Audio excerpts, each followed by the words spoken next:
Hi Year 11, lots of you have asked me about the Vikings and have asked me specifically to give you a sort of big timeline of the Viking age for our Vikings GCSE course or Viking Expansion GCSE course. So that's what I'm going to do here. I would start with a big sheet of A3 paper and just draw a line across the middle for us to build our timeline on. You're going to start your line in about 1750 and you'll end your line in about sort of 1070, 1080, or you can go right up to 1100 really. So that's at the other end, right? If you want to, because our study goes really right on until 1100. So we often, I think of the first date in the Viking Age as being Lindisfarne in 793. But actually, we're studying two groups of Vikings, right? The Rus, who were going east, and those Vikings who are heading west into Britain or England and beyond. And actually, if we think about the Rus Vikings, the Volga Vikings, their story starts earlier. Their story starts really in 750 when they are settling at Staria Ladoga,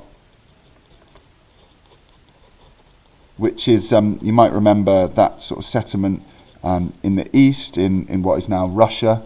So again, that's the Rus or the Volga Vikings who were settling there in Staria Ladoga in about 750. So we do have to kind of set this in a wider context.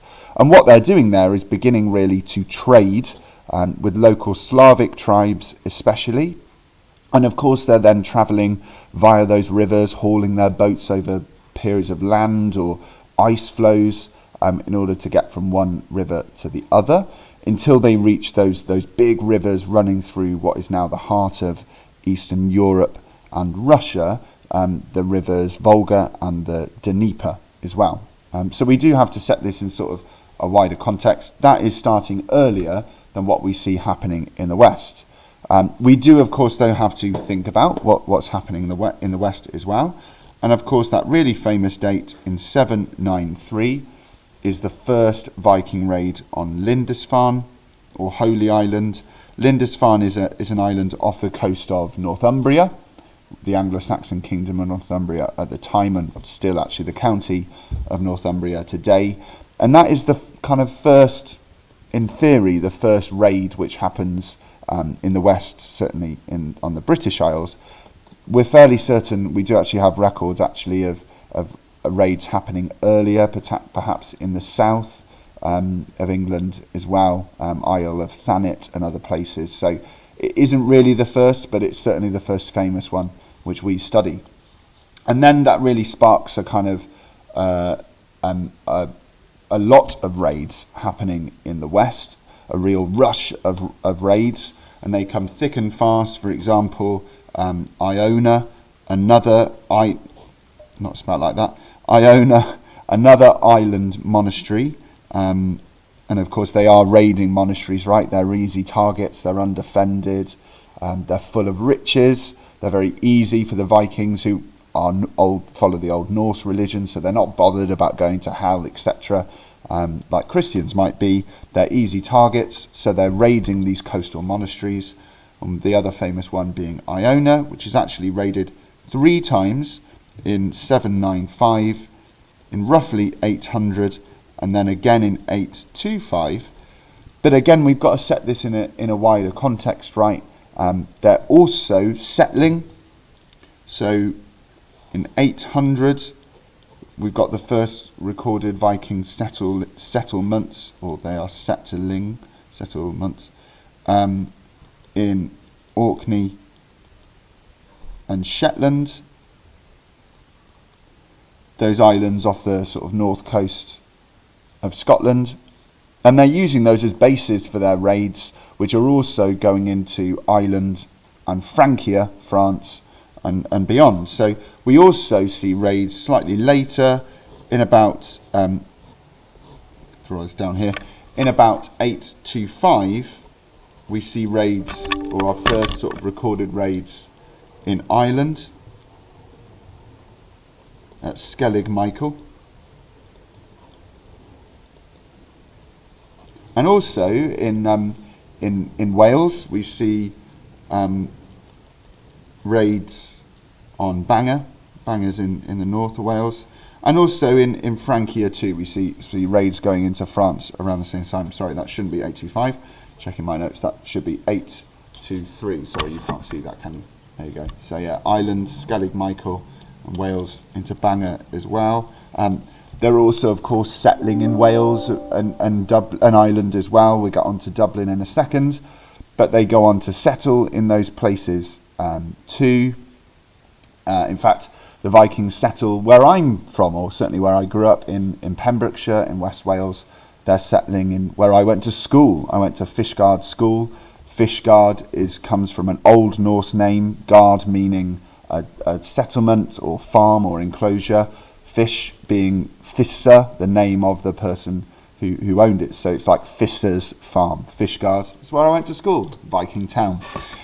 So they're settling, they're raiding, but they're also beginning in the east to start to go further east for trading. So we're talking about the Volga Vikings again now, because slightly after this, but similar sort of time, in 840, roughly, the Volga Vikings, or the Rus, reach Baghdad.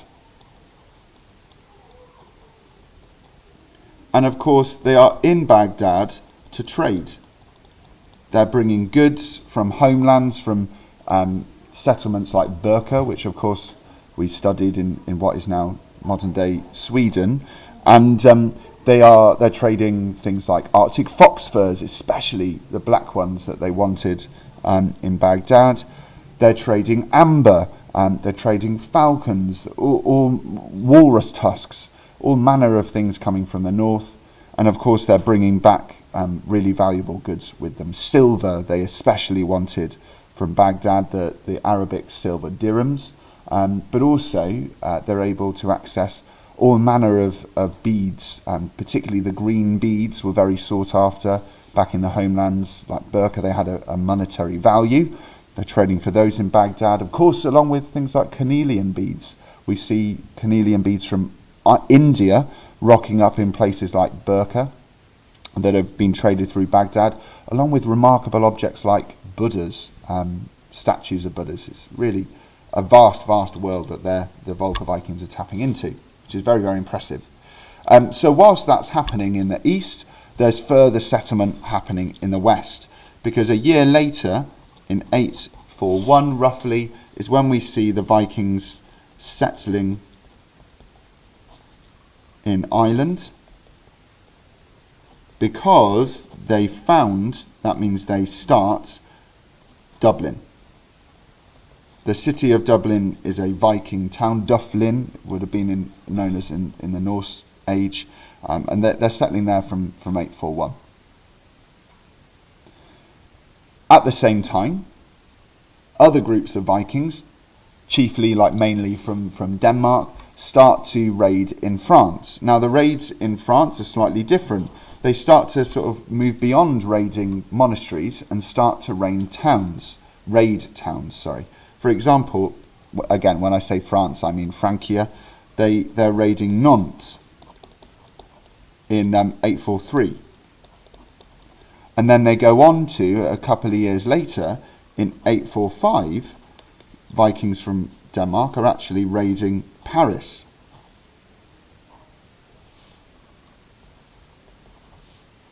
The French or Frankian capital.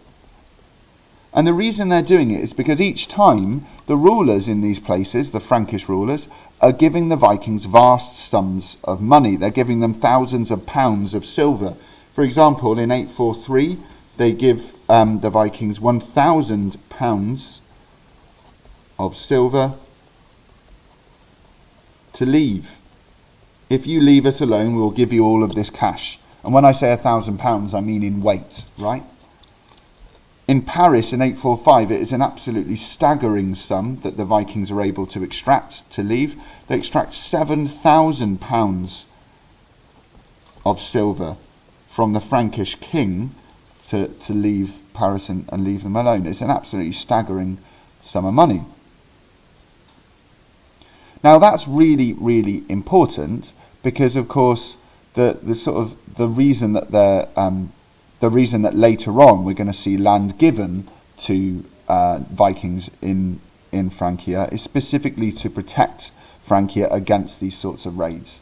But that's going to come a bit later on, so we'll get onto that shortly.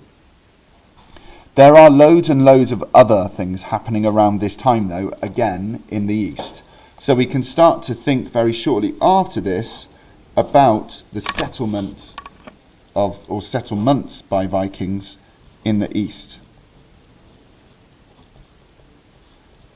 Because it is in roughly 850 that the Vikings settle, or Vikings found, Novgorod.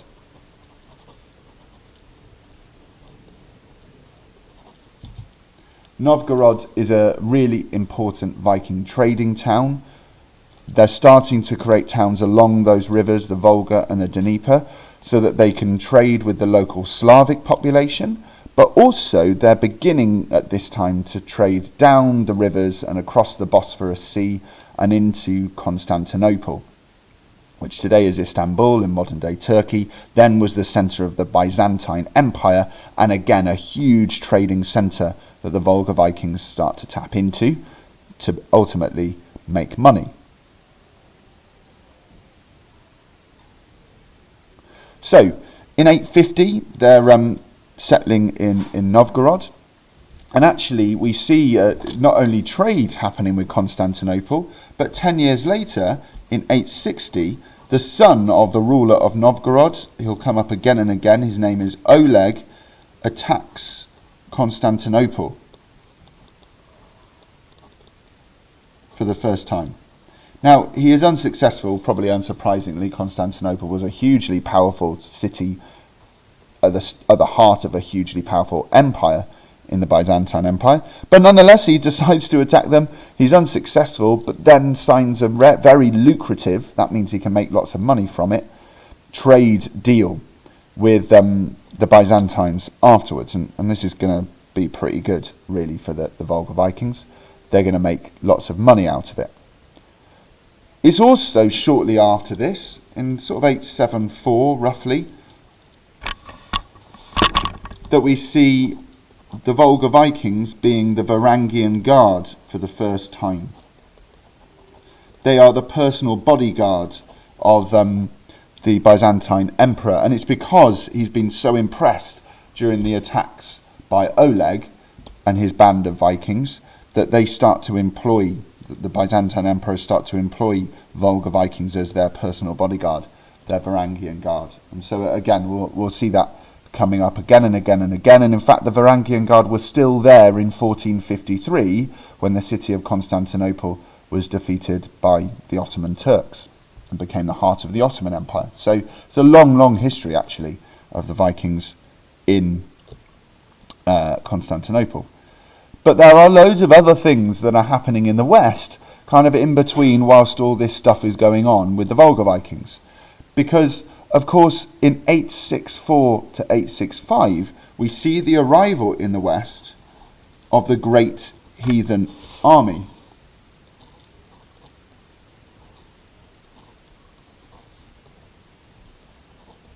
And they arrive, first of all, in East Anglia, in the east of England.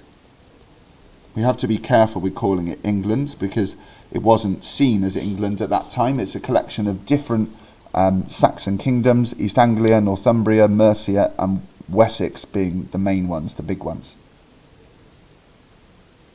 But that's when the Great Heathen Army arrives and they start to rampage around England, conquering these Anglo-Saxon kingdoms, which of course were very divided as part of the problem.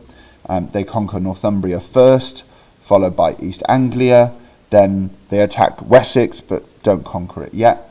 Mercia falls shortly afterwards and the Vikings are burying their dead in the churchyard at Repton, the Mercians' old capital, a real statement. And then, of course, the last Anglo-Saxon kingdom remaining is Wessex, who are taking on the Vikings on their own. It starts to go quite badly for our old friend Alfred the Great until in 878, so again we can picture this right with the Varangian Guard in Constantinople 4 years later in the west, in 878, we see the Battle of Edington, which is between the soldiers, the Anglo-Saxon soldiers of Wessex, and the Viking soldiers of a Viking warrior called Guthrum. Guthrum is defeated by Alfred the Great at the Battle of Edington, and Alfred the Great makes him sign a treaty. Guthrum takes on a Christian name, Ethelred, and is baptized a Christian. What a great insult. And also, though, we see the establishment of Danelaw. This is when England is split in two, and half is ruled by the Danes and half is ruled by the Anglo-Saxons. So we can see sort of Danelaw all across this period, really, until sort of about 1012. So we'll get to that a bit later. That's when we have Danelaw, and the Vikings' capital, of course, is in the north of England, Jorvik, which is today York. All right, so whenever we're thinking about the Vikings, we have to sort of centre this in wider stuff that's going on. And equally, part of that wider story... no, we've done Dublin, haven't we? No. Yeah, equally, sorry, looking over my notes, part of this wider story is further expansion even further west. So in 870, we start to see the Vikings settling in Iceland. They're island hopping across the Atlantic Ocean. They're looking for new trade opportunities. And also, it's shortly after this time, in 882, that we see the Volga Vikings expanding further east, the opposite direction. Because in 882, Oleg goes off further down the rivers, Dnieper and Volga, and he founds the city of Kiev. It's a closer base, I suppose, on that route to Constantinople or to Baghdad. It makes their trade basically easier.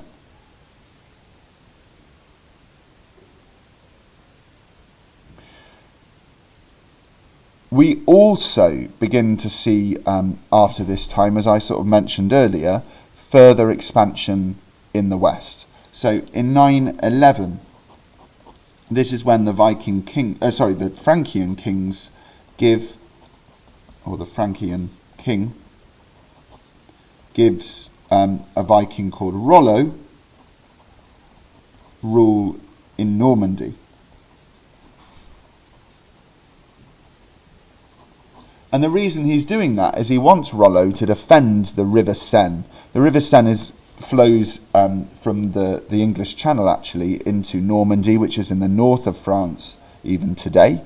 And that river, the mighty River Seine, flows all the way through to Paris. And of course, the Frankish king is fearful that Vikings are going to keep on raiding down the river into Paris, keep on extracting money from them, and that's going to be a problem. So he gives this land to Rollo, who actually is the great or great-grandfather of William the Conqueror, William I, who conquers Britain or England, in 1066. He gives him that land so that he and his Viking warriors can defend France from Viking raiders. A shrewd move, because it turns out to work quite well. But also, again, centering this more broadly, right, slightly before that, in the east, in 907, we actually see our friend Oleg, who's founded Kiev in 882, raiding Constantinople again. He's fed up of just trading. He wants to control the city. Unfortunately, though, he fails. But they still seem to continue trading.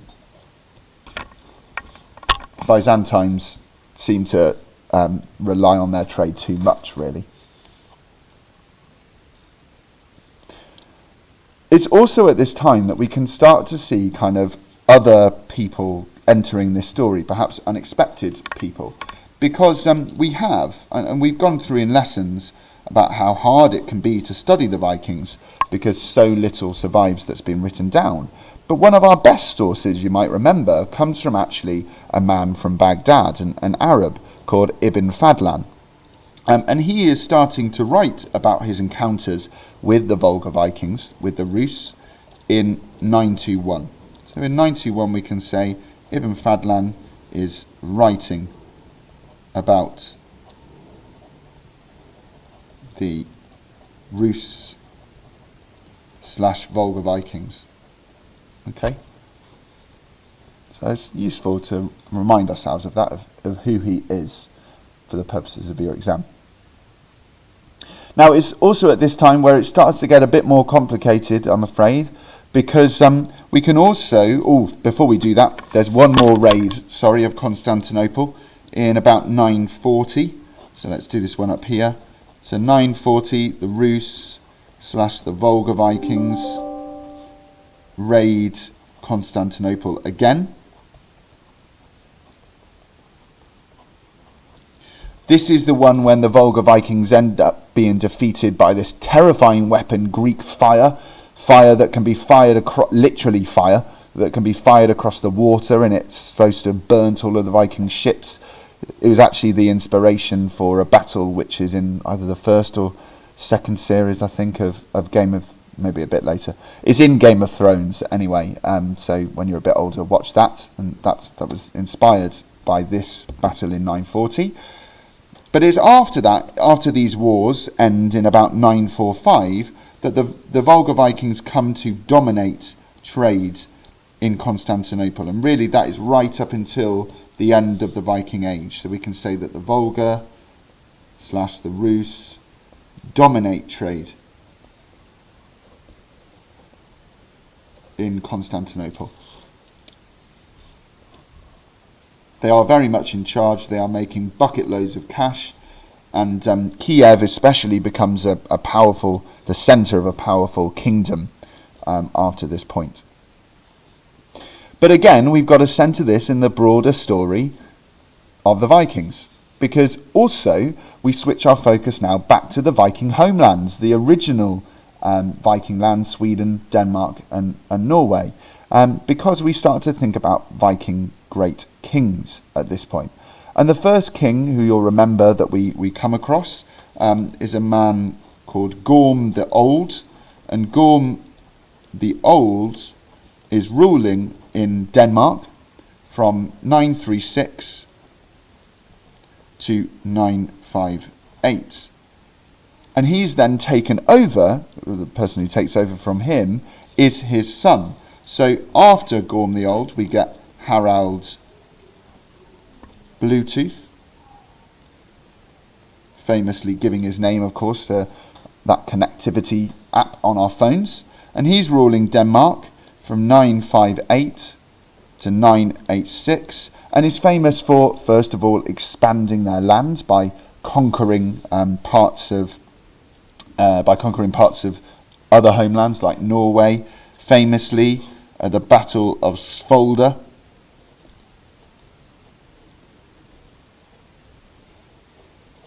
in 970, he's able to conquer his own lands, and actually his son, whose name I'm always told I say wrong, but his son Svein Forkbeard is said to have fought really valiantly at that battle, and he starts to get a little bit frustrated with his father and actually goes to war with his dad, who's done all sorts of other things like converting Denmark to Christianity, which has rubbed some of his jarls up the wrong way. And with those jarls, his own son Svein Forkbeard defeats Harald Bluetooth, who dies, I believe, in battle in 986, and Svein Forkbeard becomes the ruler of Denmark from 986 until his own death in 1013. And his reign is really interesting for us because he also starts to kind of raid England, actually. He actually starts to raid England, and so we see him raiding England again and again in the early 1000s, 1002, 1003, 1005, 1006. He's raiding England, especially London, actually. He raids several times.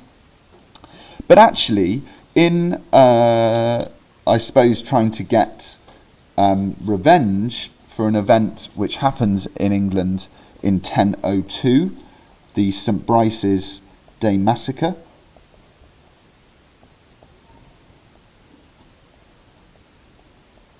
Which is when the King of England, I think it's either King Ethelred or King Edmund, I can't remember who it is at the time, but the King of England orders attacks on Danes living in England, and thousands across England are murdered. Well, partly Sveinfortbeard's raids are revenge for the St. Brice's Day Massacre, really.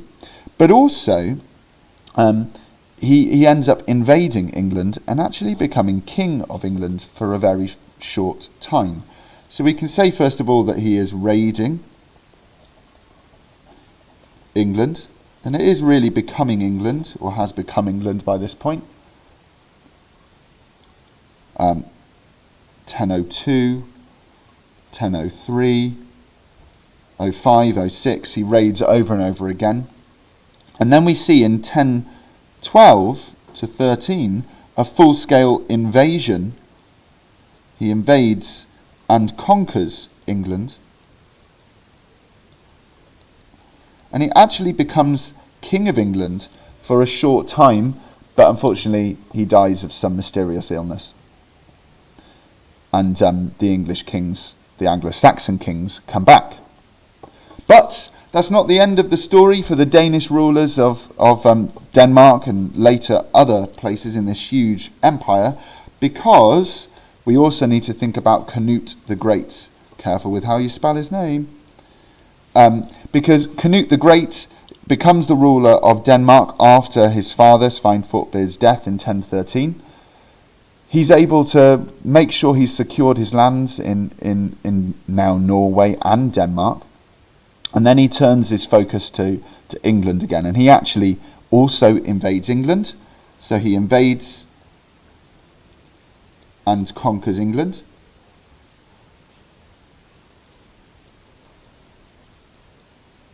And he rules England from 1016 until 1035. I'm going to check that in a minute because I'm second guessing myself. And he's known as Canute the Great because he really conquers huge swathes of land. He conquers more lands in the homelands as well, into Sweden and Norway. He makes some really key alliances with Germans just south of Denmark, and really he's controlling their lands. He makes really key alliances with Normandy as well. So he really is ruling a huge empire by the time of his death. And he's succeeded by his sons, Harthacnut and co. They all die quite early. That's how we get Edward the Confessor and an Anglo-Saxon king back. But Canute is a really impressive Danish monarch. So all of these, I'm running out of room here, but all of these we might categorize as the Danish great Viking kings. Okay?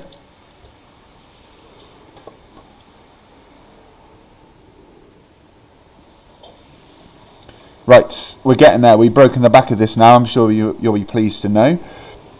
The last sort of few things we need to talk about are, again, we're going to kind of switch our focus, I guess, sort of back to the east, because in 988 is a really important date for the Volga Vikings / the Rus, because that is when Vladimir,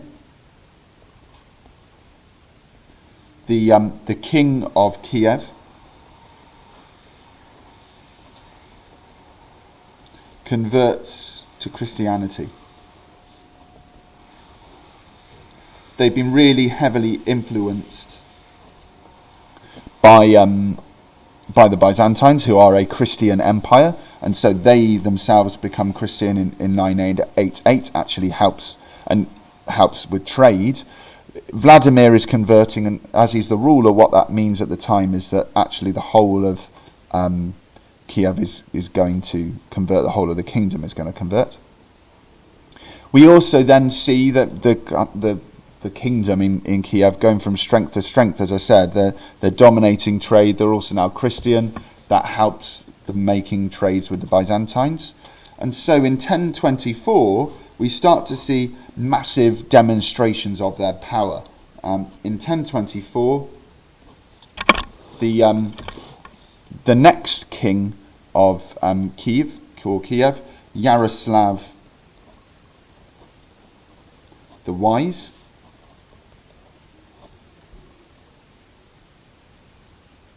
he actually builds a really important monument in Kiev, and he builds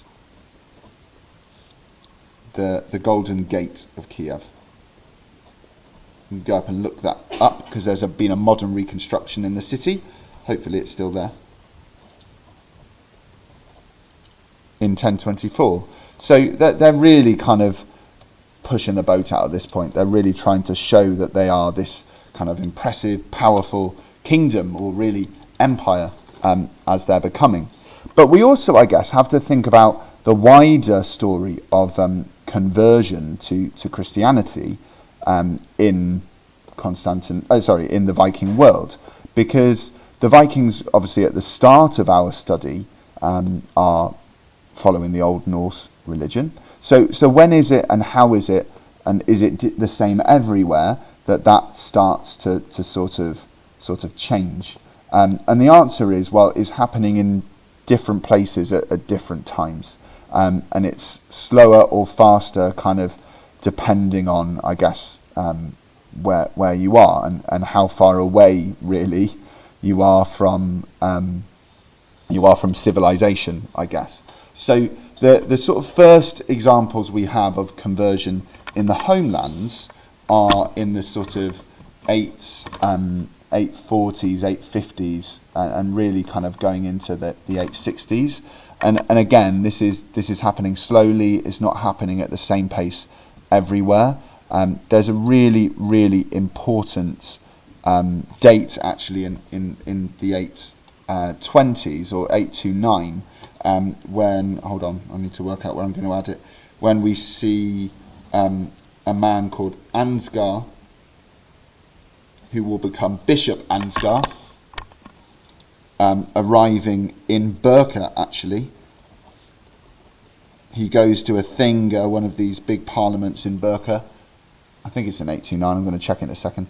And he's asking the king at the time, King Olaf, if he can preach Christianity in his lands. King Olaf, according to the Chronicles, gives a sort of weird answer where he's like, well, yeah, but I need to go and consult the runes first, and I need to go and ask the people if they want it. Come back to me at the next Thingr. Anyway, this is where Ansgar is arriving in Birka and starting to preach Christianity. Remember, Birka is in the homelands, it's in modern day Sweden. And then by 865,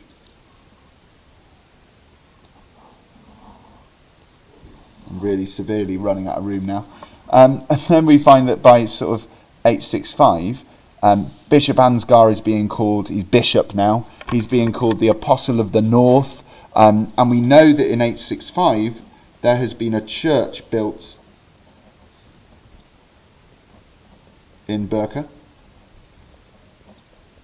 So by 865, what that tells us is that people in the homelands, the Viking homelands, Denmark, Sweden, Norway, they are converting or have converted to Christianity. And again, if we look at the sort of the Great Heathen Army in 864, 865, well, after this point when they're settling in England and setting up Danelaw by 878, they're encountering Christians because Anglo-Saxon England has already converted, or the kingdoms, Anglo-Saxon kingdoms of England have already converted to Christianity, a century or so before. They're encountering Christians, so this is really when conversion to Christianity begins in Britain, or begins in England for Vikings. Remember, the Anglo-Saxons have already converted. And it's happening really around the same time in Dublin, right, when they're starting to settle in Dublin. Vikings start to convert to Christianity. Ireland is a really very important Christian country at the time. In fact, it's one of the centres of Christianity beyond Rome. There's Roman Catholic Christianity. There's also Irish Christianity at this time. It's very strong in Ireland, so they're encountering Christians there, converting to Christianity. We've already spoken about the Volga Vikings, of course, but it's further afield where it's starting to happen, or it is happening a lot more slowly. In Iceland, they are further away from the Viking world. They're having less contact with the Viking world, so therefore the rest of the Viking world and beyond, I suppose. So therefore the conversion happens a lot later.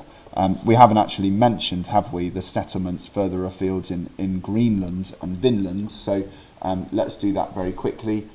Greenland, we know, is settled in about 980.